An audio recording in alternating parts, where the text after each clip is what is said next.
Assalamualaikum warahmatullahi wabarakatuh. Selamat malam pemirsa, seputar Aceh kembali hadir di hadapan Anda. Di edisi Jumat 14 Maret 2020 bersama saya Judintan, berikut laporan selengkapnya.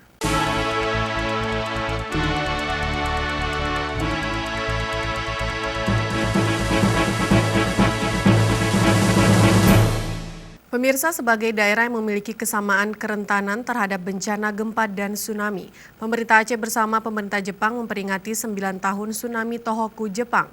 Peringatan dilaksanakan di Museum Tsunami Aceh, Banda Aceh. Istri PLT Gubernur Aceh, Diah Erti Idawati mengatakan, peringatan 9 tahun tsunami Jepang adalah sebuah peringatan dan pembelajaran bagi masyarakat Aceh yang juga pernah mengalami bencana yang sama. Secara letak geografis Aceh dan Jepang sangat rentan terhadap bencana, baik itu gempa maupun tsunami. Kegiatan peringatan tsunami tersebut sangat bagus dilakukan tiap tahunnya, bukan hanya untuk mengenang para korban, melainkan juga sebagai pengikat akan efek yang ditimbulkan oleh terjangan bencana yang maha dahsyat tersebut. Bagaimana bencana ini efek yang ditimbulkan kalau kita tidak punya kesiapan. Jadi saya rasa memang acara-acara seperti ini perlu, bukan untuk menangis-nangis, bukan, tetapi untuk mengisi generasi muda kita agar tidak lupa.